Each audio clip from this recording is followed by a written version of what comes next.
This is a MapleSoft digital education podcast.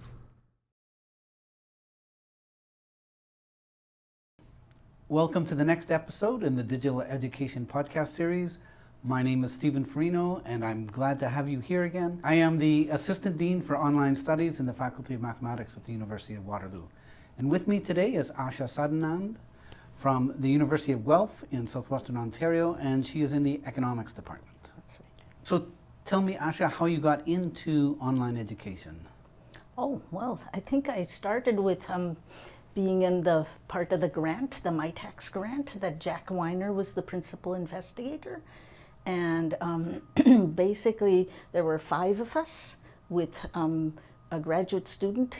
Each of us had our own graduate student intern, and we formed modules for introductory courses in our area. So Jack Weiner would not have just gone randomly down hallways and picked people, so why were you chosen as one of those 5? I don't know. I just knew Jack, and he thought, he had somebody from physics, somebody from stats, a couple people from math, and he thought, he needs to get one more person from somewhere else, so economics seemed like a good place. And so, how are you using digital assets in economics? We're just using Maple TA, and I use it for homework. So, it counts for about 20% of their mark, and it allows them to practice problems over and over again, different versions of them. And I think that's exactly what they need, because I think learning only happens by doing. They can watch me solve problems, but that doesn't help them. They have to solve them themselves. And how many students would you have in an introductory microeconomics class? Well, we actually use this at the second year level. Oh, okay. In Math Econ, we only have about 120 at a time in a section. We also use it in the theory of finance, and there we have many more. So I think over about 2 sections, we might have 250 each. So those are large classes. So having automated testing is a little better than hand marking all of those It's assignments, excellent. or you would not have done hand marking for We that many did, questions? okay, so we did initially do hand marking. As class sizes got bigger, we did hand marking where we randomly marked one question or something like this. But, and I always tried to get the assignments back in a week, but even 1 week is too long, I feel. With Maple TA, they get the result right away when it's fresh in their minds, and I don't think we can even replicate that with handwritten assignments. So both of us have been teaching a long time. Yes. We're in a very similar situation at the University of Waterloo. I hand out an assignment, the students have a week to do the assignment, they hand it back in. If we hand mark it, it's another week before they get it. So there's a 2-week period, and I think humans are accustomed to feedback a little faster. That's right. Have students made any comments to you about the differing speeds and feedback that happen now that you can do it automatically versus the assignment days? They have not, and I'll tell you, the reason is, students are there for such a short time, yeah? So by the time the students that are here now that are doing Maple TA have absolutely no connection with those in previous years where we did handwritten assignments. So, they just think, well, this is how it's done now. So you're an economist, so let's talk about the economics of digital assets. Sure. Do you have an opinion about the cost efficiency of online I think it's assessment? highly efficient.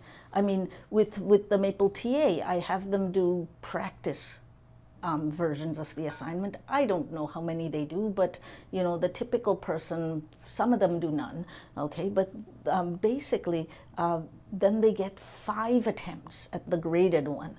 It's usually 10 questions, so that becomes 50 questions a week. I would need an army of TAs to mark all that and get it back in a week. And with Maple TA, the cost is 0 once you've got the system going. So thinking less of your own course, but say of rolling out digital assets to provinces or countries or continents. Oh yeah. Do you think we're going to see large savings in moving to digital assets? Yes, I think we are. I think though the digital assets serve to only partly cover the whole area of education. I don't believe that all of university education is going to turn into online only, because we're just thinking about our students. They actually need some hand-holding. They need me to be there, answer questions, all that kind of stuff, and they're not that self-motivated, okay? But I think the online serves as an important component in everything that I do, or anything my colleagues do in their classrooms, okay? But I don't think it's going to replace it outright. But I think it still has a very important role, because it just allows for immediate marking, lots of versions of the question, almost infinite practice if the student wants to take advantage of it. I think that's where we excel with the digital assets. So you've been talking about assessment. How about replacing textbooks with digital assets? Oh yeah, we could do that, yeah. So I wonder about that. Certainly a big topic. For example, in the United States, typical STEM textbook is $150 to $250. Right. If we could replace that by digital assets in the price range of $30 to $50, yes, we've just reduced costs by up to 80%. Sure. Yeah, you're absolutely right. That is another direction. I have not worked in that direction, so I don't know too much about that. Yeah. But as an economist, do you have an opinion about whether or not that will take place, and what would be the factors that would drive that to happen? I think it will. I think it will take place. I know for a fact that my kids went to university and they would just get online versions of the textbook. So the new generations are just accustomed to reading online things and digital things, and yes, that's what they like. Yeah. So thinking of publishers, because right now that's how they make their money, do you think the publishers are going to move into the realm of digital assets? Do you think it will have to be new players who displace the publishers? Do you think universities will get into this on their own? Again, thinking of this as an economist, do you have thoughts on how the competitive marketplace is going to play out? Well, I haven't thought about it, so I can just think right now. And I think it should go that way. I mean, it's got to be cheaper to have digital instead of paper, and it saves on resources, so it makes sense to me. Though I think the counter argument would be that building digital resources can be very expensive. So right now we take your time, but if we want to replace a textbook, then it's lots of your time plus some production assistance, presumably. Most universities have trouble freeing up faculty member time. Yes, but yeah, I don't know. Well, whoever writes the textbooks, I'm sure they'd be interested in having a digital version. So you're saying that in some sense it doesn't matter. Right now, if you want to write a textbook, you go to the publisher, you sign up for a contract, you would do it. Now you could do the exact same thing, but it would be digital rather than print. Sure.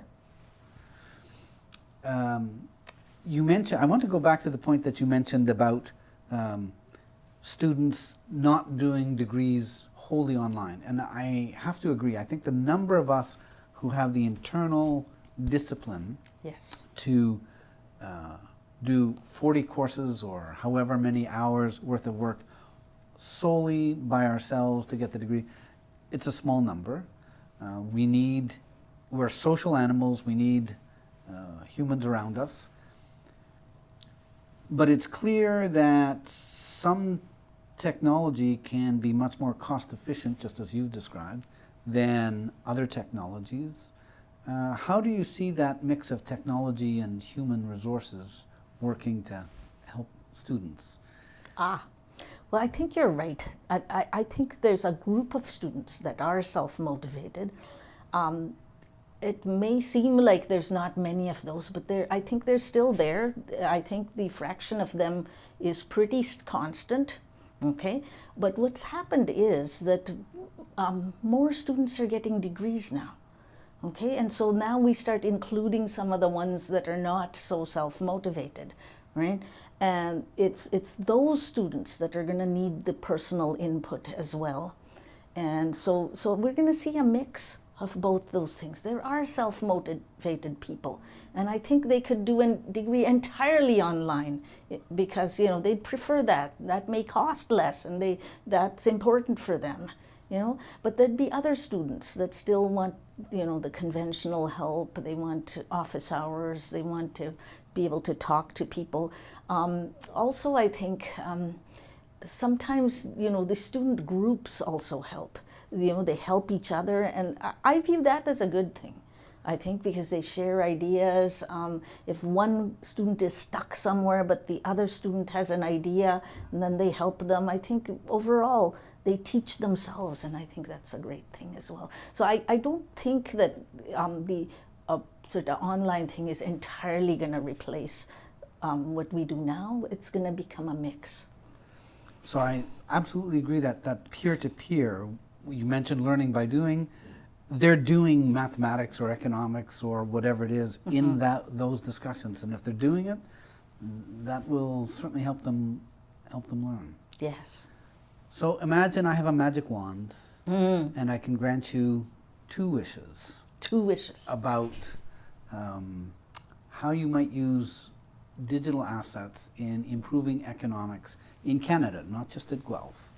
Or maybe 1 wish for Guelph and 1 wish for outreach. Yes. What would they be? What would make the biggest difference, do you think, in the teaching and learning of economics? Well, certainly at Guelph, just more resources are going to help us, I think. We need more resources to develop all these online things. And right now, we just don't have them. So if I would be willing to go to the president of Guelph and say, Asha says more resources, and I'm here to make sure that more resources come, what kind of resources? Well, for us in economics, I'd say IT help. We don't necessarily know as much IT as is needed to take the most advantage of the possibilities in Maple TA.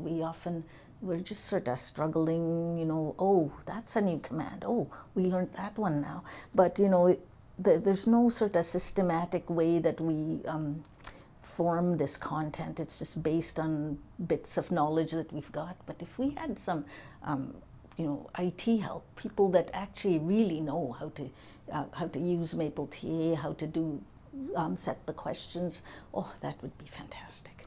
So you want to, in some sense, separate the expertise of economics from the expertise of the platform. Yes.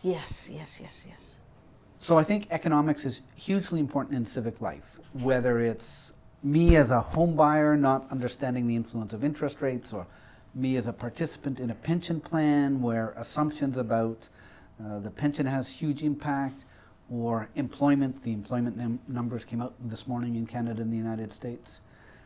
So I do worry that many of us as citizens do not know enough economics to exercise our civic duties. Do you have any thoughts on how we might reach out to the broad citizenry and help them understand economics? Yeah. Well, I think that's a wonderful point you're bringing up, which is that, the average person needs to have a lot of knowledge of economics, and people sometimes think they have expertise in these areas, and they have sort of preconceived notions about how things work, except that often they've got it wrong. Yeah, and then they don't know it until something really bad happens, right? And this is a wonderful idea. I think we have to have some kind of, basic economics for living, and this could be in online format where the average citizen could access this, right? That would be amazing. Okay, so you talked though about motivation, and not all of us are self-motivated, and not all of us who we hear somebody say we should know some economics, and I say, I'd rather watch the hockey game or baseball game or football game. Thoughts on how we should learn that? But basic economics. I think that, so suppose you're buying a house, right? Then you might be motivated to read up about mortgages or listen to the online stuff that's available. I mean, right now it's not even available. So I think the average person is just sort of working in the dark, trying to figure out this economy and what moves should I take. At least if it's out there, that would be a wonderful first step. Now, in terms of motivation, I don't know how you'd get them to actually learn for themselves. But I guess, I mean, if they have some bad luck, they'll know in the future. Okay, now perhaps I should, learn some of this stuff. And if it's there online, that would be wonderful. Yeah. Okay, so I still have my magic wand. We agree that economics is important. We agree that the problem of motivation is hard to solve. But I'd like to offer you the opportunity to make digital assets available on economics to the world, or at least to Canada. Right. Where would you start? Well, I think there's expertise in various places, in economics departments, in government departments, policy areas, where people could form these online assets. Like, I have a colleague, her name's Evie Adamate, and she wrote these books for her intro class. So they're not textbooks, but one of them is called Cocktail Economics. Another one is called Dinner Party Economics, right? And it sort of develops these topics that people talk about, right? In a context of a dinner party or people together in a cocktail party. And I feel that, and she makes sure she addresses all the different topics that could be relevant to an average person. And she has her intro students read this, and they really find it engaging, and they enjoy reading it. So we could turn that into online stuff and make it available to everybody. So take it out of that formal language of academia and put it in Tim Hortons. Sure, yes. Well, thank you very much, Asha. Thank you.